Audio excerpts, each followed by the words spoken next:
Follow me. I pledge allegiance to the flag of the United States of America, to the republic which stands, one nation under God, indivisible, with liberty and justice for all. Thank you. We'll be introducing Bruce at. Yeah.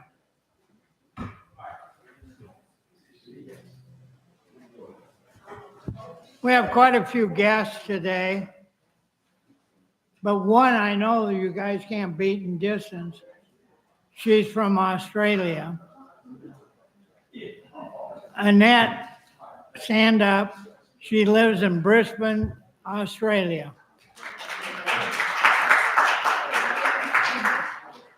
And even though she speaks funny, she seems like a nice person.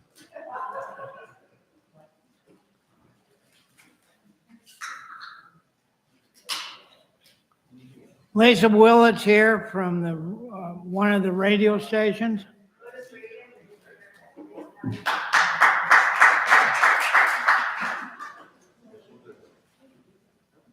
Kate is with Turning Point Action. Sandy Masters is the founder of Mount Rose. Everybody else is important, but I do want to mention we have ambassadors that help Redmove, and there's Al and Jennifer Smith and Al Gaggan. Stand up.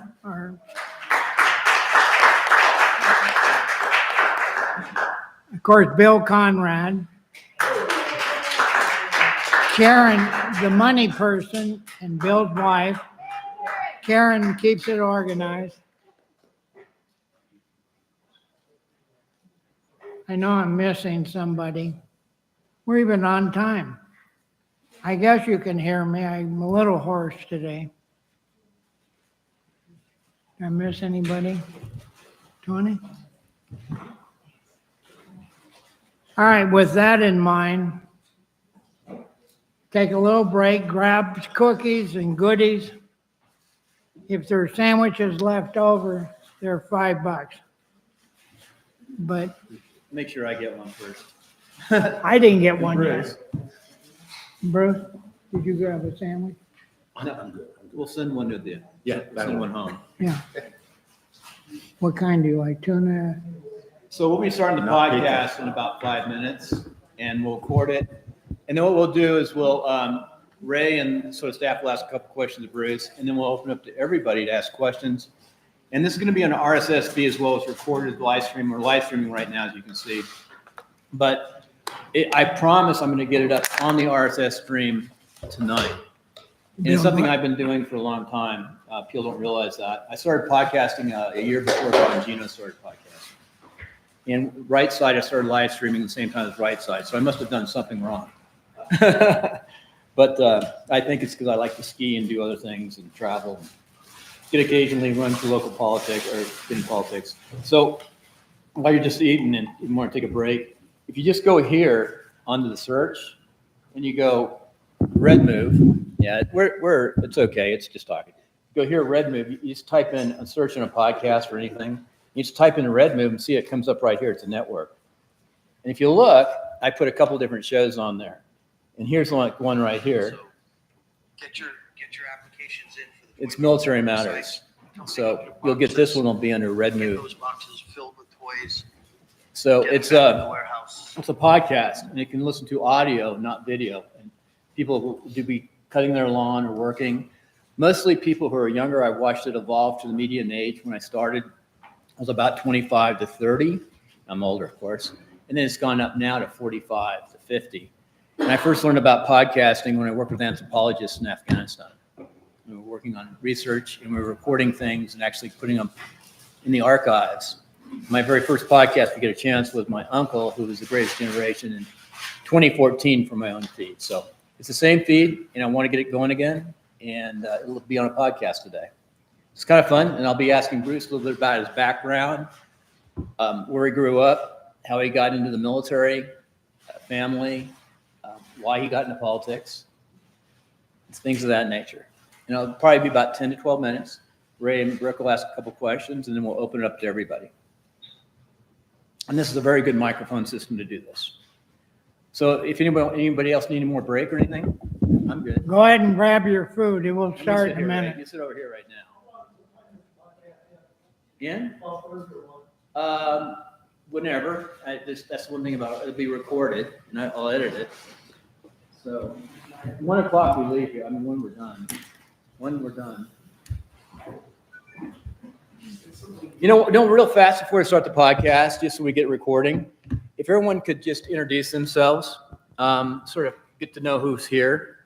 So if we could start this way, Ray, you could start. Who are you, Ray? Yeah. Ray Rocha, co-founder of Redmove. If you can, turn on a mic and introduce yourself. Walk up to one. I'm not sure that record. You gotta You hit that little button in the middle and the green light will come on. Yeah. Am I on? Now you are. Okay, Donald Fossum, activist, disruptor. Next, introduce yourself. If you don't want to introduce yourself, you don't have to. Appreciate it. Linda Yates, resident of Village of Scana, Sparks, Nevada, and member of the Republican Women of Reno. Annette Rossi from Brisbane, Australia, a follower of the Republicans. What'd you say? Sorry? I said, what'd you say? Turn the mics I was off. kidding. It's okay, that's how we learn. Turn off the mics. We might get this done really well. Go ahead and turn off the mics and go to the next mic. Yeah, oh, Okay. we have If to do anybody both at wants the to- same time. It's on now. Yeah. Now we know. Jennifer Smith, golfer for Ray Rocha. Al Canyon, husband of Jennifer. If we don't have a roaming mic, but if you get up and talk, we'll just turn one of these on and we'll pick up. If you stand up loud enough, it should pick it up. Go ahead and just stand up and introduce yourself. Start, Tom. Tom's great. Sparks, Villa Toscana, and hello, everybody. Frank Winkler, I'm kind of new to the party, and I live in Sparks, and that's a good place to start, so. Alan Munson, resident of Sparks on the Republican Central Committee, Sparks Citizens Advisory Board, and a variety of other things, so. Joy Hammond, nice to be here. Tony Harsh, former city council for Reno, that everybody likes to know that, and currently working on accessory dwelling units. So, any of you care about those? Let me know, because I've been down in the legislature and talking to city hall. So, Those in the back, come up so I can hear you. Lisa? Hi, I'm Alan Chubrook, resident of Reno. I love Lisa Willett, Lewis Radio, happy to be here, love you guys. Thank you, Heidi. Hi, Diane. Hi, Sandy. Kit Carlo with Turning Point Action. Nice to see all of you. Woo! Committee member, Rob's here in the office, event coordinator, and community, all kinds of stuff. There's Karen. Karen's back there. Hi, Karen. Diane? Oh, I was gonna say, I didn't think we were done. Diane Roebuck with Mount Rose Republican Women. Elaine Grimes, I'm with Mount Rose, and I belong to almost everything. Sandy Masters, founder of Mount Rose Republican Women. Wes Elliott, chairman of the Faith Coalition of TP Action, and a subservient to Kit DeCarlo with TP Action. Also, a bunch of organizations. Holly Dewar from Republican Women of Reno. Kate Vineyard, Republican Women of Reno, and also the newly formed Washoe Freedom Coalition. Jim DiMartini, formerly from California, where I was 16 years as a county commissioner and 20 years as the Republican county chairman. And I'm Ann DiMartini. I'm a member of Mount Rose Republican Women and their second VP. Brooke Westlake, former candidate here for the school board and wonderful, loving my Republican mom group from Turning Point Action, and here to always continue to help support Redmove and what I do. And I work for Ronald McDonald House Charities.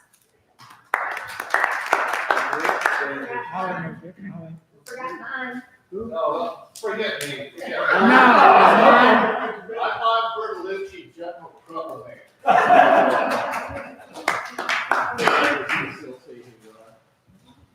Bruce Parks, Chairman of Washoe County Republican Party, and he does a fine job at what he does.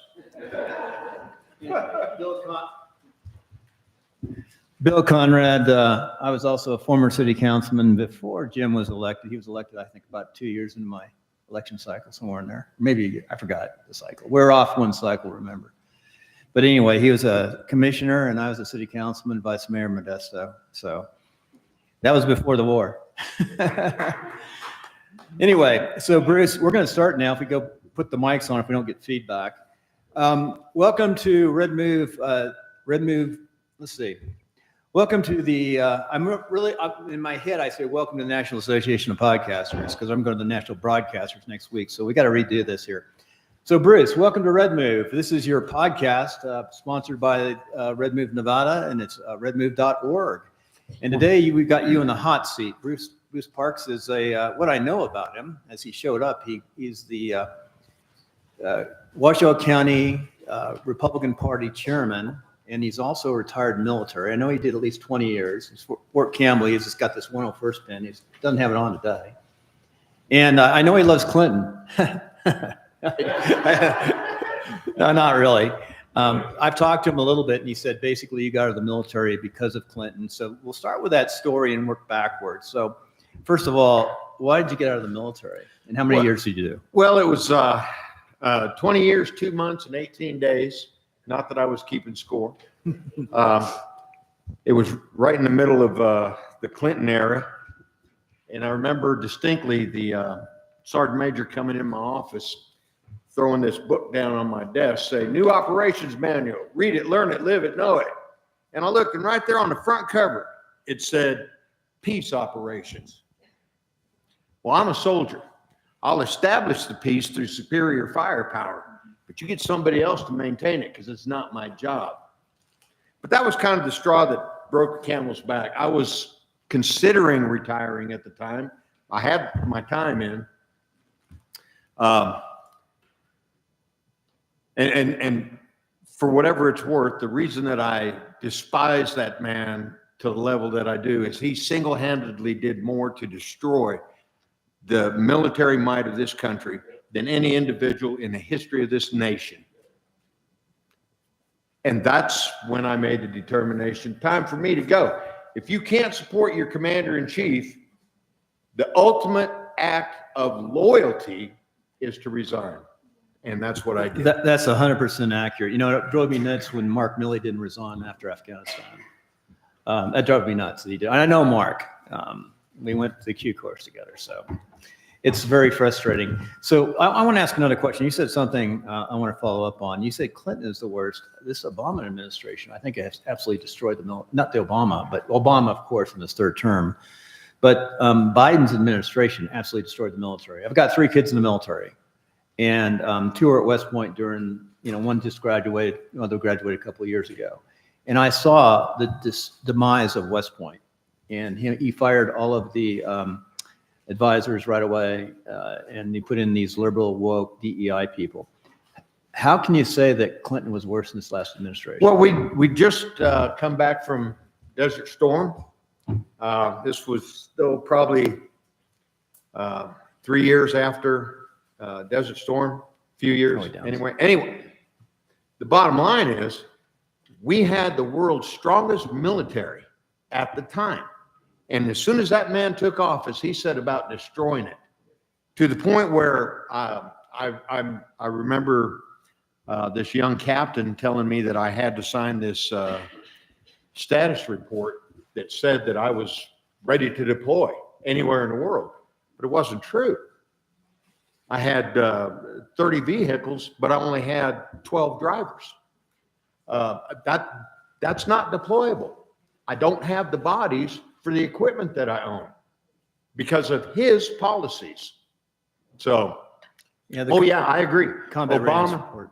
Obama and Biden, they certainly left their mark on the military, no doubt. It probably wasn't Biden. I would guess that it was whoever was running Biden, because I don't think Biden. Well, yeah. It was a signature machine that did it. Right. So now we're going to step back. So where'd you grow up? Where'd you go to high school? Oh, well, grew up in the middle of the country, Hastings, Nebraska. Great place to grow up. But if you don't support farming in some way, it's a little difficult to find employment. I had no desire to go to college when I graduated high school. All of my family, I can trace my family back. We've had a member of the Parks family in every engagement this country's been involved in since the French Indian War, before we were even a country. My daddy was Navy. I have a son that is Navy. My brother was Navy. I joined the Army. I'm the traitor of the group. But Uncle Sam seen fit to send me south the Mason-Dixon line for the next 20 plus years. So what was your first duty station? Well, I went to basic training at Fort Leonard Wood. Oh, that's rough. Missouri. Yep, Fort Leonard Wood, Middle of Missouri. nowhere. In the middle of winter. Yeah. It was not much fun. Yeah. That's really rough. And then I went to Fort Sill, Oklahoma, and that was my first duty station out of basic training. I was an artilleryman. Go Red Legs. Yeah. And no red legs here. Yeah. My daughter's a red leg. That's like another story. Oh, tell her I said I appreciate that. Yeah, I'm not big on women in combat arms, but my daughters. I can tell you right now, I had a gal in my unit over in the desert that could selectively remove buttons from your uniform at 600 meters with a machine gun. There's some really good women. I know that. There's some outstanding Don't ones. say but that. I'm just saying that. Yeah. Could she lift the generator? No. I always tell people, can you imagine D-Day with 30% women hitting the beach? What that would do to the psyche of America. Absolutely. And I was up in the Korngal, and we were all infantry, all men in special forces. There's a place, and we used women from civil affairs. Absolutely. There's definitely a place. Absolutely. And they go, combat support is the front lines. People don't realize that, but there's Sure just enough. different missions. Well, you know, we had females captured in Iraq. Oh, yes. Yeah. Truck drivers, support unit. Yeah. I remember when she was, I forgot her name, when she was Yeah. captured. My commander threw the phone across and broke the phone. So picked it up in the battle post and threw it across the wall. Yeah, it's another story. Anyway, Bruce, so you're in the Army. You grew up in Hastings. When did your family come into Hastings? I'm sorry? When did your family come into Nebraska? Oh, good Lord. Back in the late 1800s, Yeah, that's unusual. That's they homesteaded in Adams County, Nebraska. I can take you to the spot and show you where our first little homestead was. They came there from Illinois. We still have a family gravesite there, as a matter of fact. Old family, Yep, Midwest. yep. Old family. Yeah, interesting thing, all ag and all that. So one last question. Omaha's over here to the east. Where's Hastings? Is it like, how far away? It's about 115 miles. Omaha is to the extreme east of the right. state. Lincoln is about 80 miles from Hastings. Hastings is south central. Mm-hmm.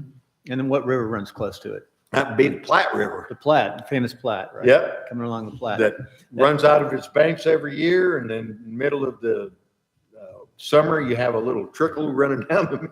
Now the Oregon Trail, maybe, does that go along the? Oh, yes, it's definitely part of the Oregon and they Trail, ran yeah. to- Because that started in St. Joseph, Missouri. Right, Which where they got off the boats. right next door, pretty much. So, Right. yeah. Fort Leavenworth, would get off, go up to Missouri, go up to Mississippi, Missouri, get off. Right. Supplies, and then they go wagon trains. Pioneer spirit is still alive and strong in that part of the country. So I think a lot of good Americans, a lot of strong Americans came from that deep roots. So Absolutely. Congratulations.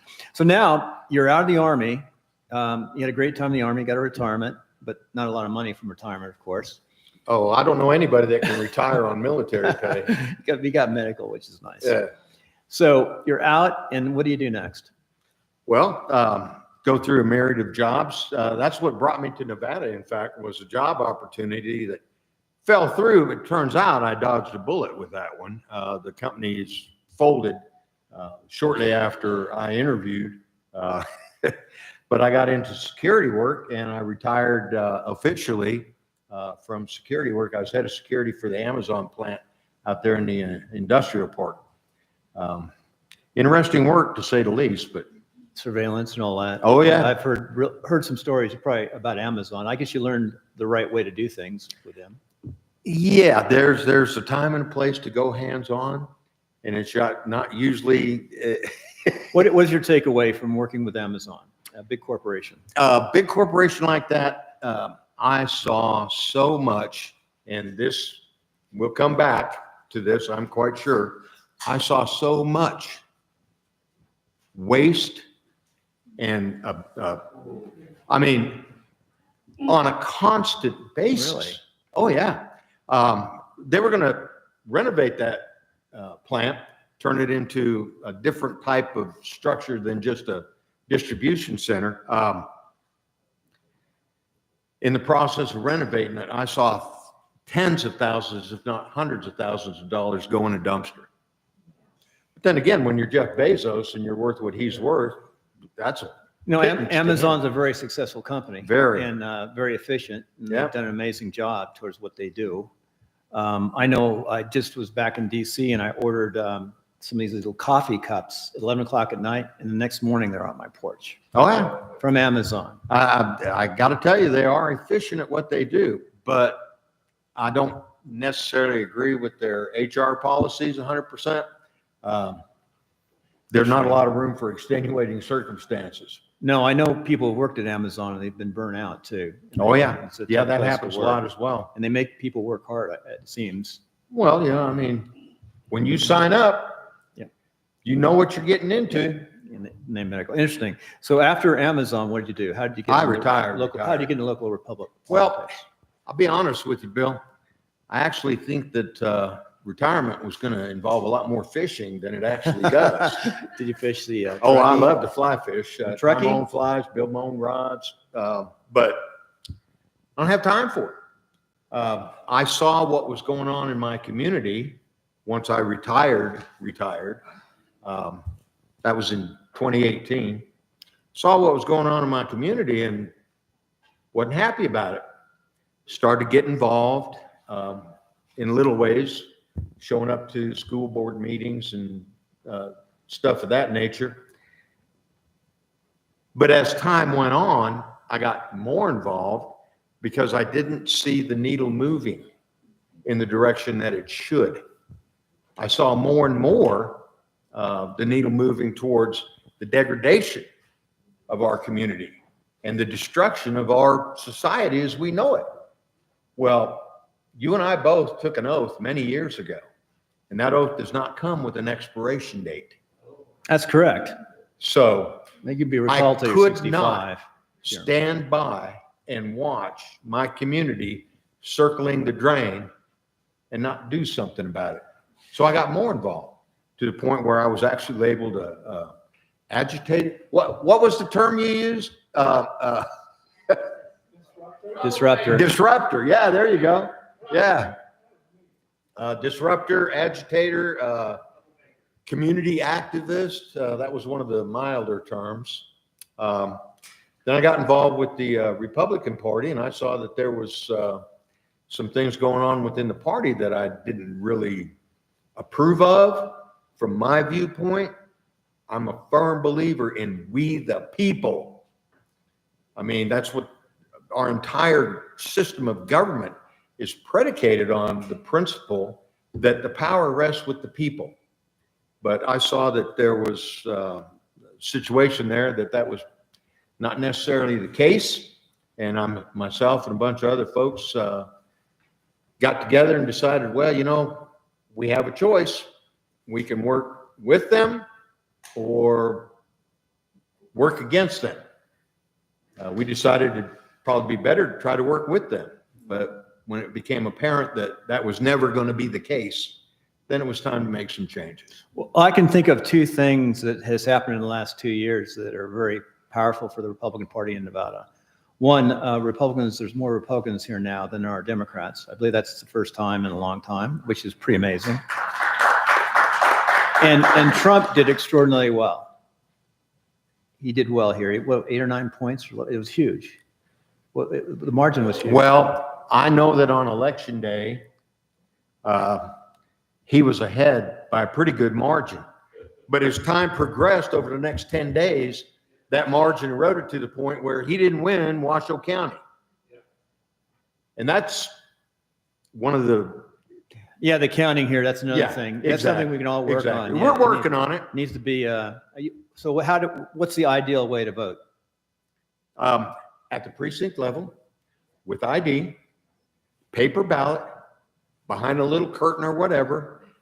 At the end of the day, the ballot box is opened and the ballots are counted in front of anybody who wants to watch, and you have your results that day. Now, Bill, last year, we proved as a party that that can be done because we had a caucus on February 8th, and that is exactly the process that was used. ID, paper ballot, in the box. That's right. Counted that night. That night, done. Had the results by When they're midnight. done, and they counted them, and Yeah. with witnesses. Yeah, it can be done. So Bruce, I just want to say congratulations. I think those are the two most important things that got done. And from that, others will follow, and maybe someday we'll have 4 congressmen who are Republican and 2 senators. Working on it. And a city council that's at least 50-50 Republican. That may be hard in school board. Well, I think the situation is a little, right now, a little bleaker than you may be aware. If you look at all the boards and commissions and committees and everything in Washoe County, 86% liberal. 86%. It is incredibly difficult to get a conservative appointed to anything in Washoe County. You know, I think that's going to change. I just really do believe that's going to change. We've seen change in other places. And I think what you just saw, a small group of deep state people have been controlling the United States of America. That's my opinion, and I think that's pretty accurate too. And Washoe County. And I think the people have actually are starting to win. So, Bruce, I want to thank you, congratulate you. A lot of hard work and appreciate your work. I'm going to turn it over to Brooke and Ray, and then we'll open the audience. We'll start with Brooke. Okay. Ray wants to, whatever, and then Brooke, take it over, and we're going to continue to record, and this will be on an RSS feed tonight. I'm committed, after listening to podcasts on the plane last night, to get this up tonight. So, congratulations. And everyone can sort of work this direction. Hey, go Army beat Thank Navy. you. This is quite the honor, actually. And go I Army beat appreciate Navy. it. You got to win the Navy. Oh, yeah. Go ahead, Brooke. Well, we're so happy that you're here, Bruce. I got the honor of meeting you about 2 years ago when I got really active and ran for school board and became an activist in what was happening here in our school district. And it is very far left leaning. I think it's a lot worse than people understand. And I think you have a really great concept of that. I have a couple questions for you. Love learning about where you grew up and the homestead of your family. How did you come to, I know you worked for Amazon, but what was the driving force that brought you to Nevada? And how did you become so passionate? You know, I think we all have our story that gets us to where we are, and my passion into politics had always been there, but it really got lit up when I saw what was happening with my son at school. And I think sometimes that's what leads us there. So share with me, I'm very curious as to all of your passion behind it on top of like your military service and how you became the GOP chair, and just that's what I want to know. How much time you got? Till 1 o'clock. Well, first of all, as I said earlier, I came to Nevada for a job opportunity, and plus I have family here. My little sister lived in Fernley, and she also knows that I'm handy, and she had lots of projects. Oh yeah, absolutely. Yeah, I did not lack for anything to do. I was very active. But getting involved in politics, I've always been involved at a certain level, no matter where I was. I'm a firm believer that you have an obligation. It's not just a duty, it's an obligation to cast your vote when that opportunity presents itself. And if anybody needs a reason to do that, I can give you 400,000 of them right now. It's a little place called Arlington National Cemetery. And for you not to cast your vote is disrespecting every one of them, because they gave it all for your right to do that. That's how strongly I feel about it. So I've always been a participant, but I'll be honest with you. The only way we're going to change the landscape is if we get involved. People have to participate. It's my biggest frustration as chair of the Washoe County Republican Party, is how to motivate people to get off that couch and get out there and do something.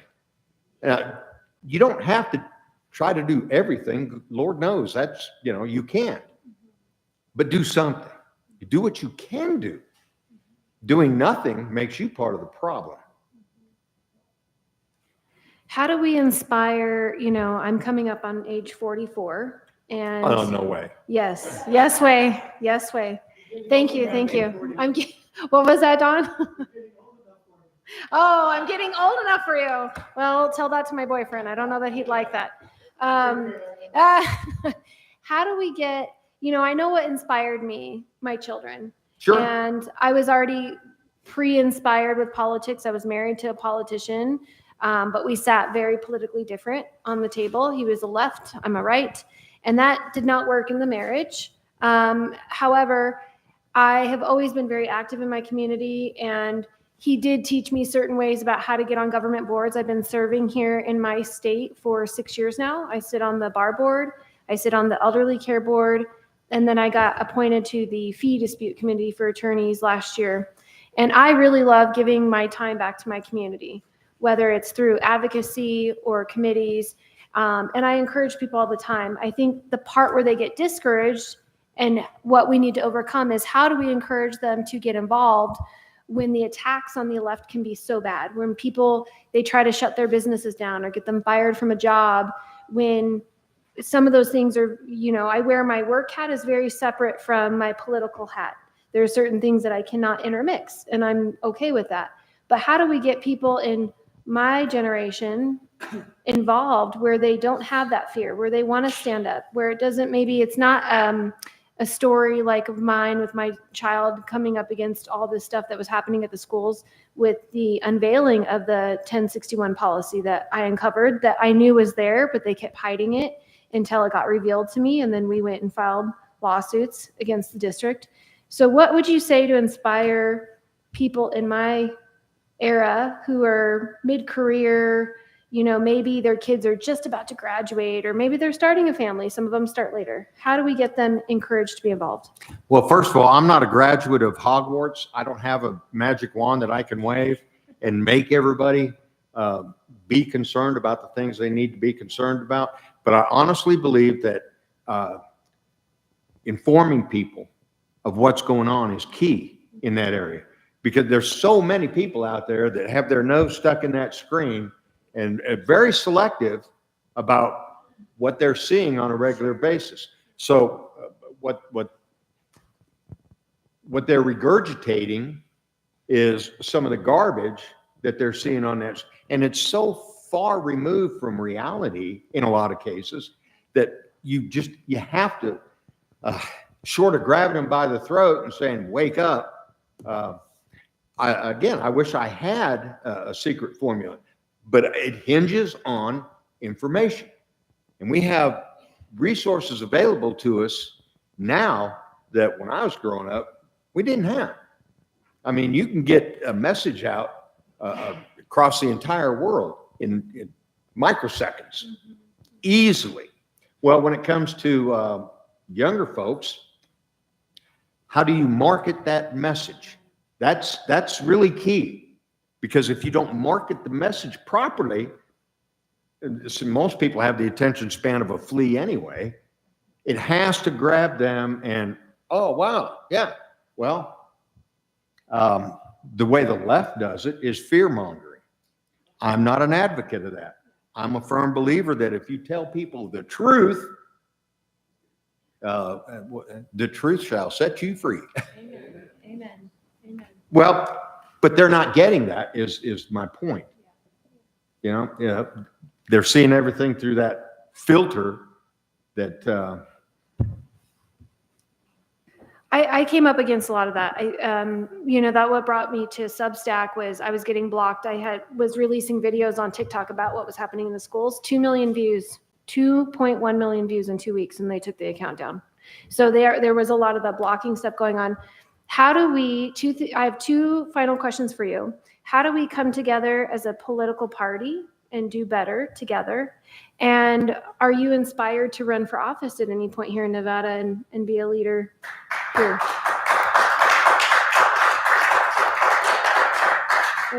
Those are my two questions for you. You got a team right there. They're ready to go. well, Sign them up. the short answer to that question is no. I honestly believe that I'm serving my community better in this capacity than I would be if I was in an official office somewhere. I have no aspirations for higher office, but if I did, it would be at the local level.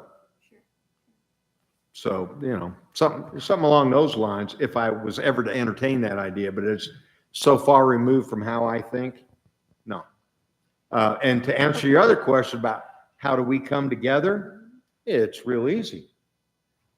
What are our common denominators? Where do we all agree? That's where we start. We start with, what do we all agree on? Well, we all agree that we need good conservative Republicans elected to office. Well, let's work on that. Let's focus on that. Now, we can address other things, and eventually there may be some diversion there, but even in those divergent points, there's still room for discussion. If you can't talk about things, especially difficult things with people, bad things happen. If you don't have those open communication lines, in a marriage, it ends in divorce. In a country, it ends in civil war. And there are certain elements in this country right now that are pushing us towards that. I believe that that is what they want. We cannot do that. We cannot devolve into that. And there's no reason we should. Even with my counterpart, during this last election cycle, we were working very hard to defeat the ranked choice voting, question 3 on the ballot. Well, it turns out even the Democrats were opposed to that. And I reached out to my Democrat counterpart, no response, but here we are in total agreement on something. Let's see if we can work out forward from there and make this community what it should be. But how do you work with people that simply because you don't agree with how they think, you're the enemy and they hate you and you must be destroyed? I don't know how to work with people like that. Well, I do know how to work with people like that. I have the training. Well, thank you for that, and I agree. It's really hard to work with people when they're all just ammo and to destroy. I agree. At this point, I'm going to pass the baton to Ray, and then Ray, take it away. And after I'm asking a couple of questions, if you want to ask questions, come up here to this chair, okay? Or if you can't handicap, you can use your mic there. Bruce, how do you see the party, Washoe, getting qualified candidates for this next cycle? Thank you so very much for asking that question, Ray, because we got a plan. Okay, some of you may or may not know that in the past, we've been constrained by our bylaws in that if there is more than one Republican running in a race, we as the Central Committee, which by the way is the final authority for all things Republican in Washoe County. As the Central Committee, we could not do for one what we wouldn't do for another. And that put us in a very precarious situation. When you have multiple candidates running for a race, pre-primary, of course, how do you pick which one you're going to support? Well, we couldn't. Case in point, County Commission District 4. There were multiple Republicans running in that race, and it was split all across the county. These folks support this candidate, these folks support that candidate. Even within the Central Committee, it was split. Well, we've had a change to the bylaws. We are no longer constrained. We can put all of our support behind one candidate pre-primary. Now, how do we determine who that person's going to be? Well, I've seen several different approaches to that, none of which I think are effective. One is, let's form a committee. Yeah. Or let's call that committee what it really would be, a star chamber. Because that's what it turns out to be. And you have to be vetted by this star chamber. And if you don't meet their requirements, then you don't go forward. Yeah, I'm totally opposed to that. As you heard me say earlier, I'm a firm believer in we the people. So how are we going to decide? Simple. If you're going to run for office, you show up in front of that Central Committee, you convince them why you're the better candidate. At the end of the night, however many people are running for that office, they'll vote on who we're going to support. And that's who we get behind. That's who we throw our support behind. But now we're working on a policy right now to clearly define not only what our responsibilities would be, but what are the responsibilities of the candidate. If you're a first-time candidate and you've never run a campaign before, I think it'd be prudent if you went to a candidate college. And there are several of them. I'm talking with the Leadership Institute. They conduct a candidate college thing. I know Chuck Muth has a very good one. The state GOP runs a candidate college as well. Bottom line is the resources are available. And I believe if you're a first-time candidate, never run a campaign before. A green bean. Yeah, you probably want to go to a candidate college. That's just one of several things that have come out. Our governing docs committee is working on drafting what that policy would look like. What you just said is important because what you just said is important because what you just said, too many people said, we had so many candidates that half of them never got through, and we, in my personal opinion, picked a few that were a little weak that ran this last time.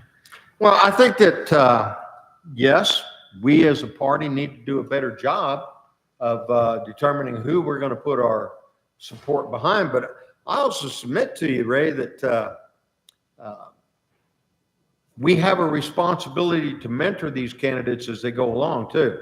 For instance, if you have a candidate that doesn't have a message, and we had those, we had candidates who did not have a message that resonated with the voters. I've been to so many campaign rallies and speeches, and I feel like some of these candidates need a set of pom-poms. You know, here you go. You're doing a great job as a cheerleader, you know. Vote for me, I'll close the border. Okay. How? Exactly. Can you articulate to me what your plan is? Because you're one of only several people, and you're going to have to convince a whole lot of other folks to go along with your plan. So can you tell me what your plan is? Well, this is a complex issue, and it's going to take some Investigate. Yeah, here's your pom-poms. Next. Yeah. But we, and when I say we, I mean we as a party. Right. And I'm not just talking about the Central Committee here either. I'm talking about all Republicans in Washoe County. We as a party have to do a better job of supporting our candidates. I agree. Another question is, apparently you're not going to run again. Well, glad you brought that up as well. The jury's not out on that decision. Apparently it wasn't entirely up to me, like I thought it was. The jury's still out. More information to follow.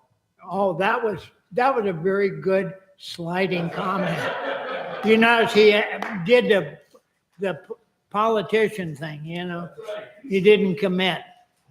Because I was going to ask him, who would you support that you've heard that's running outside of yourself? Well, Notice the last word? as it stands right now, I've talked to several people. Turns out none of them are interested in the job, which makes them qualified candidates. Because if you want the job, you're probably not the best person for that job, in my opinion. I'm quite sure that that holds true for a lot of positions throughout the political spectrum. Anybody that comes out as overly eager to run for office, I have questions. I have questions. You do know that in most things in life, there's only two things that affect people: ego and greed. Absolutely. I'm quite, oh yeah, these are my two questions. What is it about your ego that needs to be stroked that makes you want to run for office? Or like AOC. Now, how'd you go from a bartender to 20-some million? Yeah, $29 million. She's worth $29 million last time I checked. That's a little suspicious. Well, if it's not suspicious to you, then you're not paying attention. That's right. In all fairness now, I'm going to, in the brevity of time, and I'm losing my voice. Who wants to ask questions? Come up here. Yeah, do it there. Testing, okay. Thank you for the opportunity to talk here today.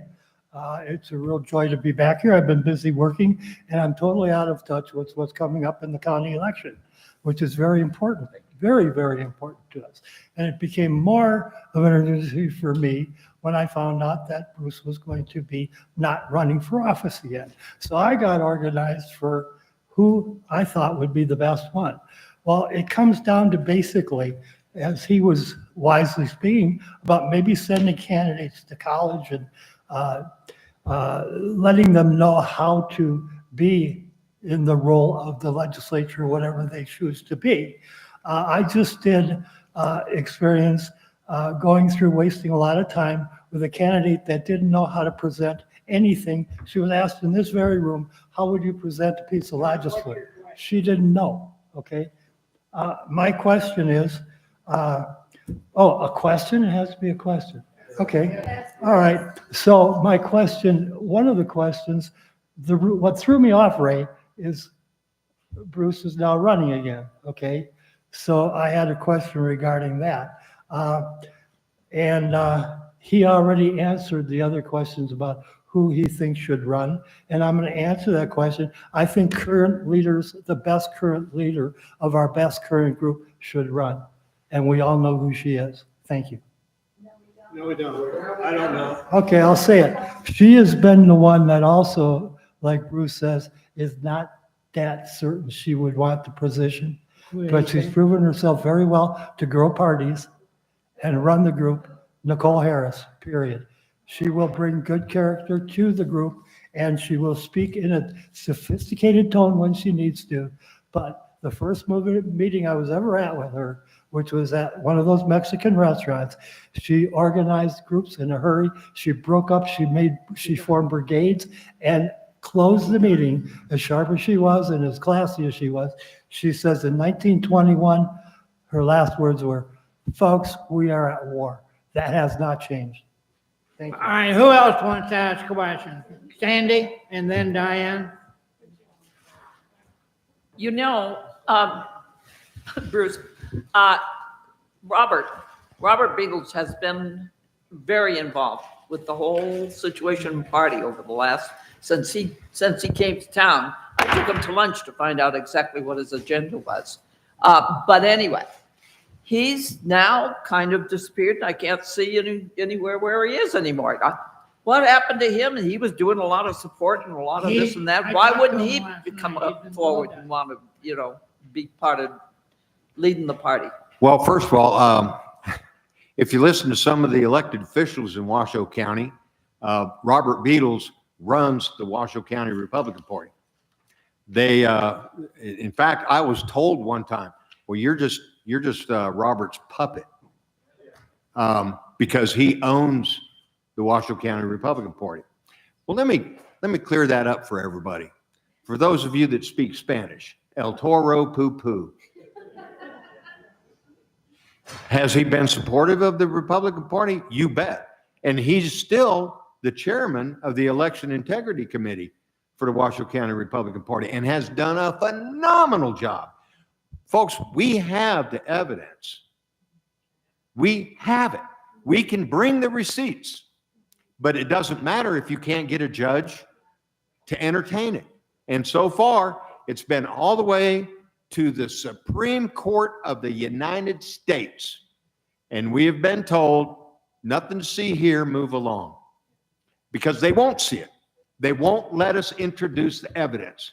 Now, some of the things that Robert has said publicly are rather provocative. So the question you have to ask yourself is, well, why hasn't somebody sued him for that? They won't, and they can't. Because in the process, there's this little thing called discovery, and all that evidence that nobody wants to listen to is going to become public. So thank you for bringing that up and for letting me clarify that for everybody. He's still there. He's still working very hard. By the way, as a side note, he's in Lodi today, been in Florida, and he would have been here today, but he had business in Lodi. Robert's very active and he has taken a little bit of time off, but I think a lot of us from the election to current have just kind of taken some time out, and we're watching what's happening with our new administration. And he's done such a phenomenal job. I love working with Robert. I love that he took on this challenge with our state. There was only a couple of us. He was doing election integrity, and I went after the COVID vaccines for my children, and we both lost. I lost that my ex could vaccinate my kids against my wishes with COVID. So until we also get the courts reassessed and we get correct judges that follow correct law and order, I mean, he threw tons of money at it for our state, and we'll just continue to support him. That's one thing about Robert is, he puts his money where his mouth is. So many people will bitch about him, but, I'm Diane Roebuck. And I want to thank you because you have one of these personalities that's bigger than the room. And that helps. And I think that's grown the Republican Party. My concern is when we watch the Democrats, if somebody says something a little bit crooked, throwing them under the bus, is that our party has done a lot of the same. And fine if you want to support a candidate. I think if maybe that's a better use of our funds. But gosh darn it, if they don't win, you need to support the candidate that did, because what we have in common is an R after that name. And if we don't get control, we're not going to be able to change any voting laws. We're not going to be able to change anything because the Dems are winning. And I think the Central Committee actively campaigning against somebody is very, very, very concerning. That. For whatever it's worth, pre-primary, we could not, absolutely could not, according to our bylaws, previously to the change, do anything for any candidate that we weren't doing for another if there was more than one Republican in that race. Now, have we held candidates accountable? Why, we certainly have. Case in point, County Commission District 4. I know that there's a ton of folks throughout the county that believe that Commissioner Andriola is a conservative. Well, nothing could be further from the truth. And the proof of that is her voting record. Now, I know that throughout Washoe County, we had different organizations that were supporting different candidates for that race. I know that one of the women's clubs was heavily involved in supporting Clara Andriola, even though she had been appointed by the governor, and the entire time prior to her running for office, her voting record clearly showed that she is not a Republican. She's a Democrat. She votes in lockstep with the Democrats. So the Washoe County Central Committee came out with a resolution condemning her as a Republican and no longer recognizing her as such for two reasons. One, the people thought that that was necessary. Whether I agree with that or not is irrelevant. I'm only the chairman. They're in charge, not me. So when they come out with a resolution and they adopt that resolution, there it is. My thoughts, feelings, wants, needs, and desires on that matter are absolutely irrelevant because it's the people that decide that. Now, did that affect her race? Yeah, it did, but not necessarily in the way that some folks imagine. I have never, in the entire time that I've lived in Nevada, seen a more convoluted, orchestrated, corrupt campaign in my lifetime as that county commission district race. There was an independent that was running that when the final ballot came out, there was only one name on the ballot. Pretty easy to win when you're the only contestant. And that was completely 100% orchestrated. You think so? I absolutely am convinced, and I can bring the receipts. So I agree with you. If we're going to get candidates in office as a party after that primary is over, if you got an R next to your name, you're the candidate, period. It doesn't matter. And we support, and I've said it a bazillion times, if not more, especially during the last two election cycles. If they got an R next to their name, that's who you vote for in the general, period. It's not up for debate, and we're not going to discuss it. Well, and we don't want to shrink the party. We want to grow it. Absolutely. And there was even somebody who was not allowed to come on the central committee because she supported Claire Andriola. She was voted down, and that's not the way that our party's supposed to be. We're supposed to be the big tent. We're not supposed to be the person that goes by, you know, if you think this way, you're out. Well, So that just concerns me because I don't think it was just Clara. I think there were a lot of, when a candidate was selected, we don't want to badmouth the other ones because if they win, that's an R. So I just want to make sure. Yeah, but you have to be an R. You can't be Yeah. you got to be an R, Diane. And I would love to talk with you after we get done here, because if there was anybody that was not allowed to apply to be on the central committee or whatever, that's a problem, and I need to address it, and I will. Kate wants it. Okay, it happened. Hey, Kat. Hi, how are you doing? One of the things that we've been doing in my group is we've been bringing in candidates who lost and ask them what are the reasons why they think they lost. And I think you've already hit one of them is a home run, is that they only want to be one person running. And I love what you're planning to do. What concerns me is the other reason, money. And so I was wondering what plans, once we've picked this candidate and groomed them, what can the central committee do to ensure that we have more money? Because I know we gave it all to the proposition last time, but we're hungry and we lose things. The person running for mayor right now, she has the Democrat already running, Kate Marshall, $124,000 in her pocket. And so it's really hard to be competing against the money. So I'd like your opinion on that. Absolutely, and thank you for the question. as you're probably aware, at one time, Washoe County Republican Party had an FEC account, which you have to have if you're going to donate money directly to a candidate, because otherwise you run afoul of campaign finance laws and you get in trouble. Well, that FEC account cost the Washoe County Republican Party $5,327 in a fine because we ran afoul of some requirements. Well, and again, we have this condition. Let's assume that we have $100,000 in a war chest that we can use to support a candidate. How do you distribute that money amongst all the candidates? Get a PAC. Fairly. Get a PAC. I'm sorry? Fairly. I like Yeah. that. How do you distribute that $100,000 fairly amongst all those candidates? You can't. There's no way. You cannot do it. I mean, if there's 100 candidates, what, you're going to give each one of them $1,000?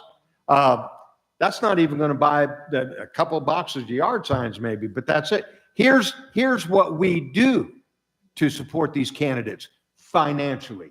Because I heard a candidate tell me, she very upset that she didn't win. Well, you have to have a message. You had no message. You did no fundraising. You didn't have any events. You didn't do a town hall or a rally or anything.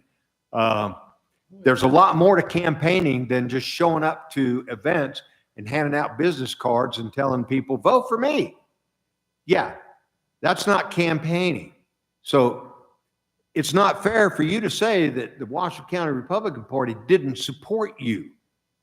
We tried to support you. And matter of fact, I personally told you that your campaign manager is hosing you. They're giving you bad advice. And you might want to reconsider. And you didn't listen. You stuck with them. And it cost you the campaign. It cost you the race, rather. So who's that on? Now, you can blame me all you want. But we tried to have you do fundraisers. We tried to get you to events where we were having fundraisers. And trust me when I tell you, Kate, there's nobody on this planet that's more cognizant of what the clubs bring to the table here. When the clubs have fundraisers and we put that out on our announcements and everything, not only do we put it out to the big list, and with the touch of a button, I can reach about 10,000 people like that. Well, it seems like if you were able to, yourself, us, the Central Committee, could coordinate some of those events, that would be a way that everybody does have more equal share of the pot. There's other activities that we would be able, every candidate would benefit if we were doing, say, a slate mailer for the primary that had all of the candidates on it. And so there are ways to spread the wealth even without having a PAC.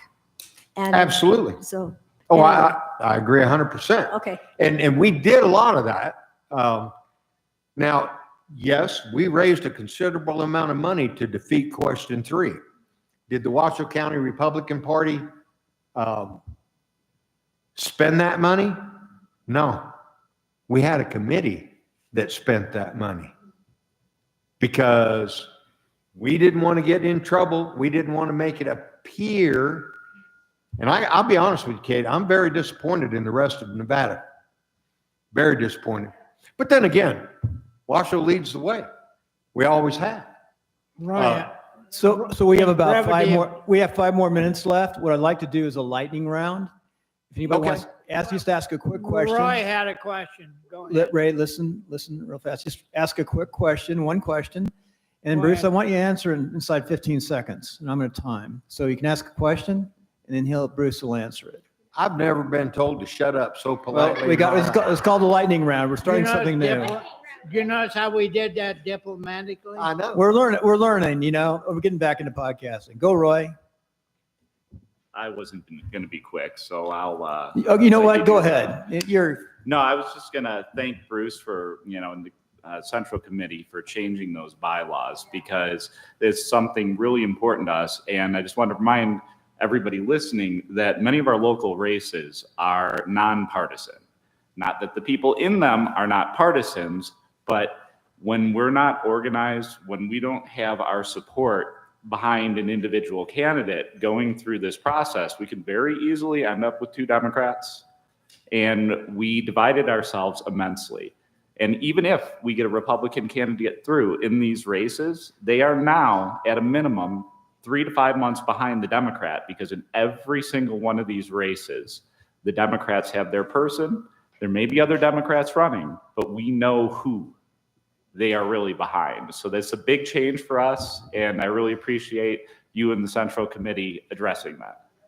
Good In question. brevity, I'm going to have Bruce describe an event coming up. Oh, thank you, Rick. Wake Well, up, wake up. I would like, I'm going to pass these around. For those of you that are not aware, our Lincoln Day dinner has been scheduled for April 4th. That's Friday evening. It'll be at the Atlantis Casino. I'm going to pass these around. Please take one, distribute widely. We'd like to get as much participation as we possibly can. And for whatever it's worth, the Boomtown location that we've been having our meetings at is under renovation. We have, Hey, centralize it. yeah, all those folks out there in West Reno are very much not happy with me, trust me. But Sparks. We have changed our meeting location to the Atlantis Casino until further notice. You have no idea how hard it was to work a deal to where it was even remotely affordable. That was our biggest obstacle. As chairman, I'll pinch a penny till Abe Lincoln screams. That's what I'm supposed to do. And if I can find a venue that will accommodate us, that is affordable, that's where we go. Anyway. Hey, we're going to Anyway. I do want to try this lightning round. Let's try it. Just 2 minutes. Ask a question. Yeah, so I've been listening to this for the last 2 years. Is the system too rigged in Washoe County for the Republicans to be successful? No, not at all. 15 seconds. Go. Nope. That's it. Next question. You want me to elaborate? I'll get with you after. Separate. No, Next lightning round. You can Sure. talk. Go ahead, Jim. Why is our Lincoln Day dinner a day ahead of Carson City's Lincoln Day dinner? Lincoln Day for Carson City is Saturday. Ours is Friday. And the reason we're doing it that way is because we'll have all those folks from all over the state here in Northern Nevada on that weekend. Bruce, who's your favorite Republican? And the state central committee is also on that Saturday. Starts really Friday, but it's really Saturday, and then Carson does it. So there's going to be a lot of people around. Jennifer? Who's your favorite Republican first? Who's your favorite elected Republican ever? I'm sorry, say again? Who is your favorite elected Republican? Ronald Reagan. Bingo. Oh, you mean alive? Well, Donald Trump, of course. Okay. What steps can be taken to infiltrate or dismantle the deep state, both in the legal system, the electoral system, etc.? Well, as you've seen, at the national level, they're working on that issue. But you don't, there are efforts underway behind the scenes here in Washoe County to do some of the same things that you're seeing at the national level. The problem that we have is the way the justice system has been abused and misused. Our justice system is not a weapon. It is a shield. That's what it's supposed to be. It's what it's designed to be. And it's a shield to be fair to everybody. It's not a weapon. But we're working on that. It has to start at the grassroots level. Wes? Real quick. Michael McDonald, is he for us? I guess it's, what's up? Turn your mic on. Now, I know it's hard for So real. the question is, Michael McDonald, what is it? Michael McDonald, is he for Nevada? Is he for the future? That's a long question. Okay, in the short answer to your question is yes, he is absolutely on board for Nevada. Now, do I agree with him on everything? No, but I don't even agree with my wife on everything.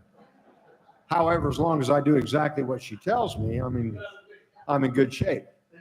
Never doubt for 1 second his loyalty to the Republican Party. Bruce, Before we wrap it, Ray, let me finish this. Let me bring this home.